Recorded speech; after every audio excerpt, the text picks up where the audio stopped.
नदी जब किनारा छोड़ देती है तब राह की चट्टान तक तोड़ देती है। बात छोटी सी भी हो अगर चुभ जाए दिल में तो ज़िंदगी के रास्ते को मोड़ देती है। तो गुड मॉर्निंग दोस्तों, एमएस क्लास में आप लोग का फिर से एक बार स्वागत है। तो चलिए आज के वीडियो में हम लोग देखेंगे दोस्तों, जैसे कि मैं आपको पहले ही बता चुका हूं दोस्तों कि मैं हर एक सब्जेक्ट से रिलेटिव कोई भी टॉपिक कोई भी सब्जेक्ट हो मैं आपको पढ़ाऊंगा। तो दोस्तों आज से इंग्लिश आपका स्टार्ट हो गया है। इसके बाद दोस्तों इंग्लिश स्पीकिंग का भी कोर्स चलेगा। आपको मात्र जो है एक महीने में आपको इंग्लिश सीखना एकदम बढ़िया से आ जाएगा। फिर भी लेकिन अभी जो है आपका क्लास चलेगा दोस्तों, जो है ये है आपका इंग्लिश की क्लास चलेगी। और इंग्लिश को मैं एक बेसिक तरीके से बताऊंगा और अच्छे से बताऊंगा। हिंदी और इंग्लिश सब मिला करके दोस्तों दोनों को ऐड करके मैं आपको बताऊंगा और सही से बताऊंगा। कोई दिक्कत कोई प्रॉब्लम नहीं होगी आपको। बस दोस्तों लास्ट तक वीडियो को देखिएगा और अच्छे से देखिएगा। तो दोस्तों जैसे कि इंग्लिश का बेसिक पार्ट सबसे पहला होता है पार्ट ऑफ स्पीच। क्या होता है दोस्तों? Part of speech. हम लोग जब क्लास जो है 3, 4, 5, 6 जब भी मतलब शुरू से ही हम लोग पार्ट ऑफ स्पीच को पहले पढ़ते हैं। इसके बाद दोस्तों आगे जो है आगे की प्रक्रिया चालू होती है। तो पहले हम लोग पार्ट ऑफ स्पीच के बारे में जानेंगे और पार्ट ऑफ स्पीच के दोस्तों डिफिनीशन को जानेंगे और कैसे क्या होता है। इसके बाद दोस्तों पार्ट ऑफ स्पीच के जो फर्स्ट पार्ट को जानेंगे, नाउन। इसमें नाउन को भी हम लोग जानेंगे, सही से देखेंगे। अब चलिए हम लोग देखते हैं दोस्तों। तो वीडियो में लास्ट तक बने रहिएगा और अच्छे से बने रहिएगा, तभी आपको समझ में आने वाला है। अगर आप वीडियो को लास्ट तक नहीं देख रहे हैं तो आपको थोड़ा बहुत समझ में आएगा, बाकी नहीं आएगा। क्योंकि आप लोग का आज बेसिक से शुरू हो रहा है। आप बेसिक से कहीं जाने की कोई ज़रूरत नहीं है। आपको हर एक चीज़ मिलेगा दोस्तों। कोई भी दिक्कत कोई भी प्रॉब्लम होगी तो डिस्क्रिप्शन बॉक्स में मेरा लिंक दिया गया है, व्हाट्सअप नंबर भी दिया गया है, मेरा टेलीग्राम चैनल लिंक भी दिया गया है। आप लोग वहाँ से पूछ सकते हैं दोस्तों। कोई दिक्कत कोई प्रॉब्लम होगी तो कॉल करके भी पूछ सकते हैं एनी टाइम दोस्तों। कोई टाइम कोई रिक्वायरमेंट नहीं है कि इतने से इतना टाइम करना है आपको। कोई भी दिक्कत कोई भी प्रॉब्लम कोई भी सब्जेक्ट में हो, कोई भी रिलेटिव कोई भी यूनिवर्सिटी से रिलेटिव अगर कोई प्रॉब्लम हो तो आप मुझे संपर्क जरूर करिएगा। चलिए अब हम लोग देखते हैं अच्छे से और बढ़िया से दोस्तों।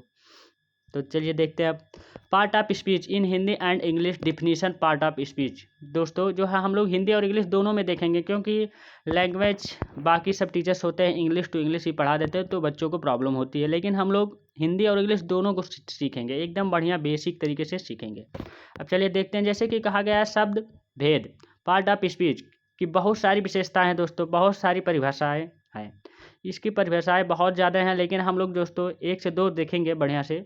इसमें आप लोग समझ जाएंगे, जहाँ तक है कोई दिक्कत नहीं होगी। तो देखते हैं अब अलग अलग लोगों ने तरह तरह की डिफिनीशंस पार्ट ऑफ स्पीच की दी है।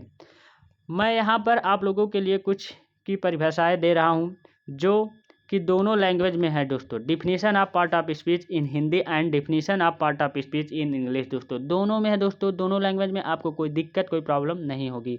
अब चलिए हम लोग देखते हैं आप डिफिनीशन फर्स्ट को सही से और अच्छे से देखिए। पार्ट ऑफ स्पीच की परिभाषा दोस्तों। First definition part of speech in Hindi and English. अब हम लोग देखते हैं सही से एकदम अच्छे से दोस्तों। कोई दिक्कत नहीं होगा। जहाँ तक मुझे दोस्तों आई होप है कि आप लोग को वीडियो अच्छा लगेगा और बढ़िया लगेगा दोस्तों। तो दोस्तों वीडियो अच्छा लगेगा तो लाइक एंड शेयर करना बिल्कुल मत भूलिएगा दोस्तों। आप लोग 1 सेकंड मेरे लिए टाइम निकाल सकते हैं दोस्तों। इतना मेहनत करके आप लोगों के लिए कंटेंट तैयार करता हूँ, बढ़िया से बताता हूँ, कोई दिक्कत नहीं होता है दोस्तों। तो चलिए अब देखते हैं हम लोग। देखिए अब हम लोग पहले इंग्लिश के बारे में जान लेते हैं, इंग्लिश के डेफिनेशन को। इसके बाद मैं हिंदी में आपको बताऊंगा। देखिए देखते हैं आप।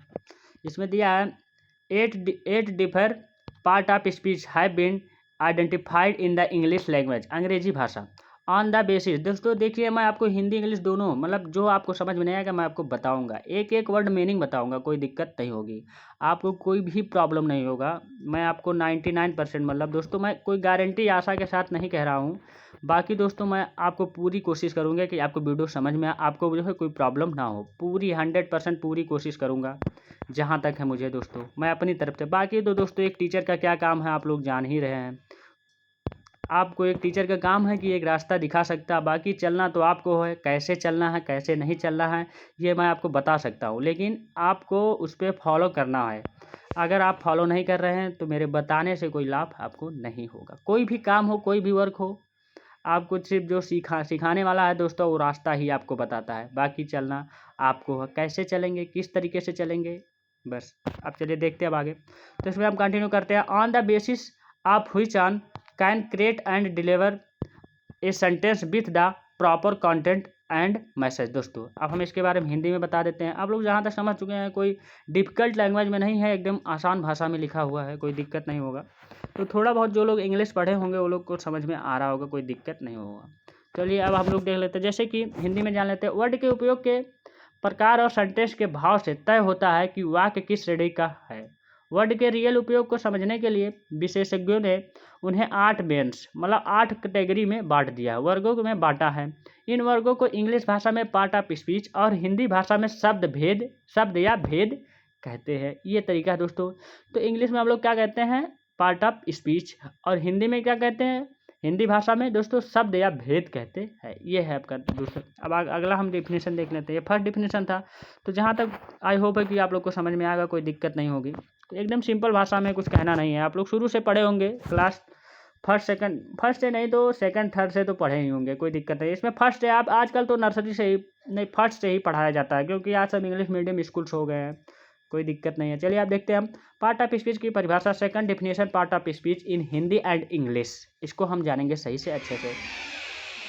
किसी भी सेंटेंस को लिखने व बोलने के लिए वर्ड के ग्रुप का प्रयोग किया जाता है। दोस्तों ग्रुप एक समूह होता है। वर्ड जब तक वर्ड के ग्रुप नहीं होंगे, जब तक आप लोग का एक सेंटेंस नहीं बनेगा। दोस्तों जैसे 4 से 5 वर्ड एक ग्रुप बना करके एक सेंटेंस बनता है। तो अभी मैं आपको एग्जांपल के तौर पे समझाऊंगा। जैसे राम जाता है तो राम इज गोइंग। दोस्तों ये है आपका मतलब राम इज गोज।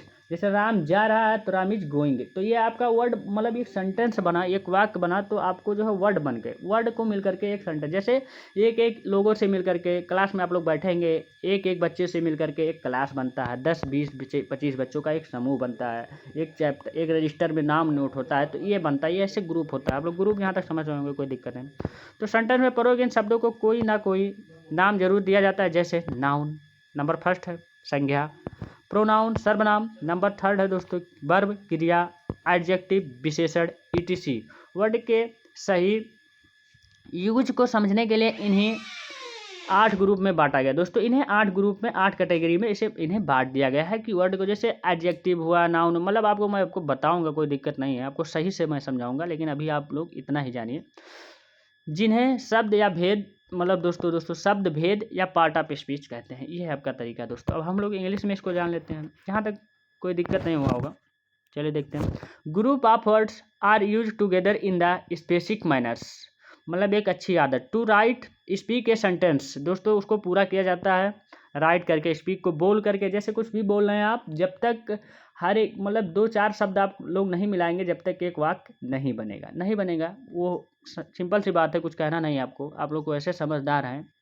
बाकी देखिए, every single word in a sentence is given a name, example, noun, pronoun, verb, adjective, etc. To understand. दोस्तों अंडरस्टैंड मतलब समझना। दोस्तों देखिए जो मीनिंग है मैं आपको हिंदी में भी राइट कर रहा हूँ, कोई दिक्कत नहीं है। The sequence of word so that the sentence delivers the correct message. These word are categorized into 8 categories which are called the part of speech। दोस्तों जो 8 भागों में बांट दिया गया है, जिसे हम लोग क्या बोलते हैं, जिसे हम लोग कहते हैं पार्ट ऑफ स्पीच। इंग्लिश में क्या कहते हैं, पार्ट ऑफ स्पीच, और हिंदी में शब्द भेद। ये है आपका दोस्तों, ये सेकंड डेफिनेशन हो गया। बाकी हम लोग डेफिनेशन के बारे में नहीं जानेंगे, अब हम लोग देखेंगे। देखिए अब हम लोग कहाँ पहुँचते हैं। यहाँ तक जहाँ तक अंदाज है दोस्तों, मैं आई होप है कि आप लोग को समझ में आया होगा, कोई दिक्कत नहीं होगी। डेफिनेशन बस इतना ही आप लोग। अब देखिए अब हम लोग देखते हैं नाउन। अब हम लोग नाउन को जानेंगे। तो जैसे कि हम लोग जान लिए दोस्तों पार्ट ऑफ स्पीच किसे कहते हैं, किसे नहीं कहते। 2 डिफिनेशन बहुत काफ़ी है, कोई ज़रूरी नहीं है। अब उसमें बहुत से ज़्यादा डिफिनेशन है, आप लोग शॉर्ट तरीके में मतलब क्या कितना बताऊंगा तो दिक्कत होगा, तो कोई दिक्कत नहीं। चलिए अब हम लोग नाउन को जानते हो, नाउन को अच्छे से जानेंगे, बढ़िया से जानेंगे। तो नाउन की हिंदी क्या होती है, संज्ञा। क्या होती है दोस्तों, संज्ञा। हिंदी में उसे संज्ञा कहते हैं और इंग्लिश में उसे नाउन कहते हैं। तो चलिए आप लोग इसका डिफिनेशन, हम लोग डिफिनेशन ऑफ नाउन की परिभाषा को जानते हैं। चलिए देखते हैं। A noun is the name of the any person. मतलब कोई व्यक्ति का नाम हो, एनी प्लेस कोई जगह हो, और एनी थिंग्स मतलब कोई वस्तु हो। दोस्तों सोचने के यहाँ नहीं आएगा, कोई वस्तु हो, थिंग्स वस्तु है।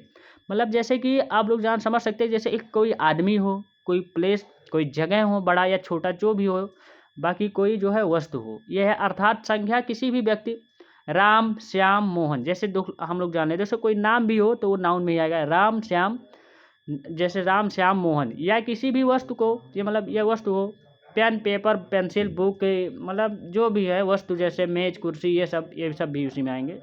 ETC मतलब कोई दिक्कत नहीं है आपको, यही सब होता है। या किसी भी स्थान, दिल्ली मुंबई गुजरात कनाडा लखनऊ बस्ती, ये सब जगह क्या है, ये सब नाउन की कैटेगरी में आते हैं।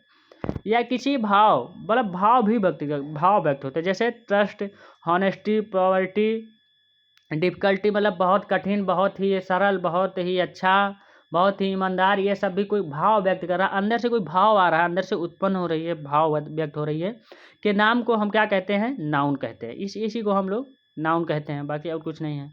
जहाँ तक होगा कि समझ में आया होगा, कोई एकदम सिंपल भाषा में लैंग्वेज में लिखा है, आपको समझना कुछ नहीं है, बाकी आपको पढ़ना है और अच्छे से एक बार देख लेंगे तो आप लोग को समझ में आ जाएगा। जहाँ तक आप लोग शुरू से जब पढ़े हैं कोई दिक्कत नहीं होगा, बाकी मैं आपको बता ही रहा हूँ, कोई दिक्कत नहीं है। चलिए अब आगे हम देखते हैं काइंड्स ऑफ नाउन। नाउन के प्रकार देख लेते हैं दोस्तों।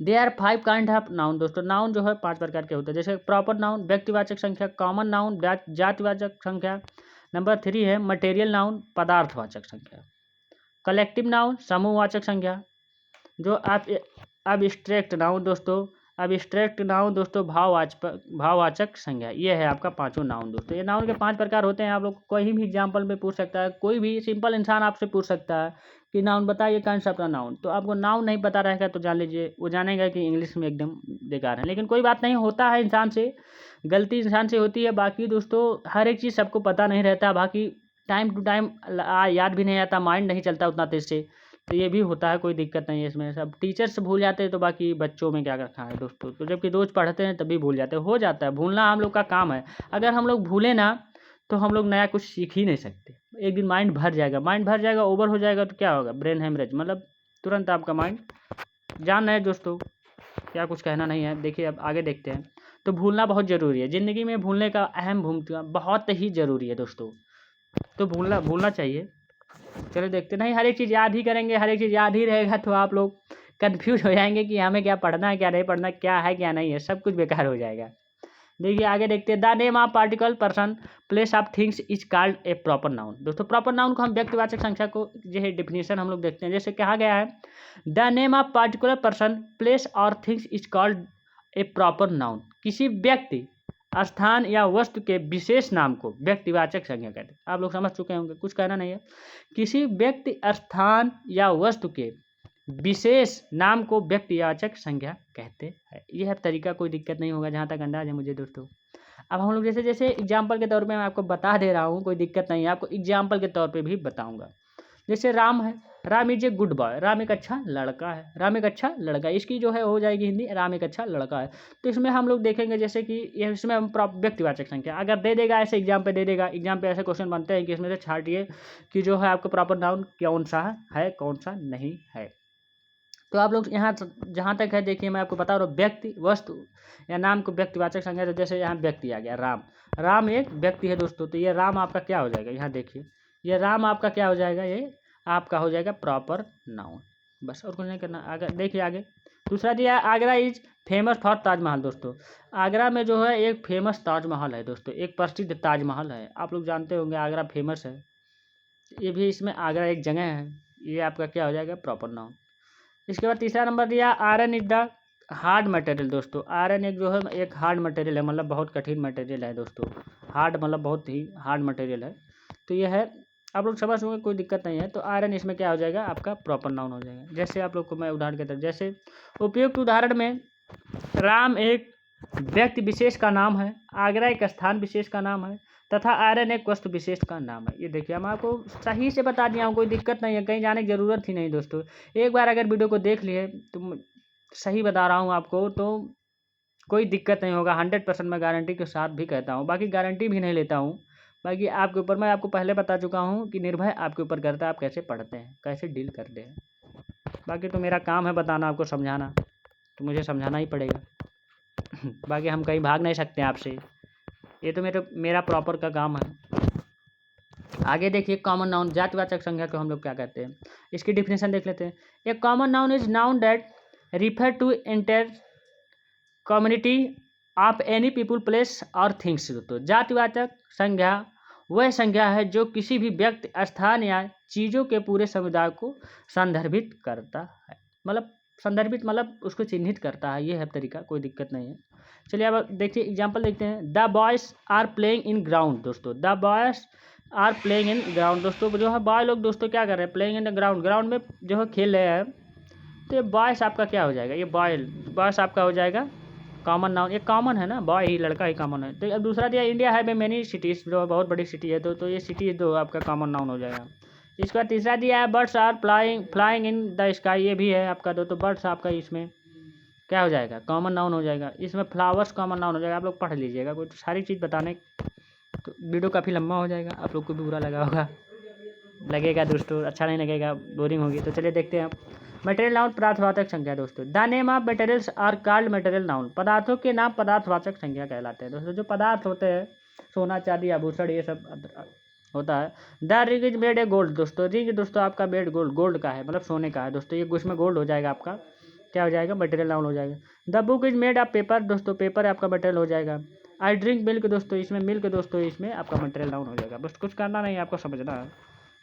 इसमें से एग्जाम्पल जो है आपके एग्जाम में क्वेश्चन बनते हैं, कोई कंपटीशन की तैयारी कर रहे हो तो आपको बनते हैं, या कोई वैसे भी कर रहे हैं दोस्तों, हाई स्कूल इंटर के कोई भी पेपर ले रहे हैं तो आपको इससे क्वेश्चन बनते हैं, कोई दिक्कत नहीं।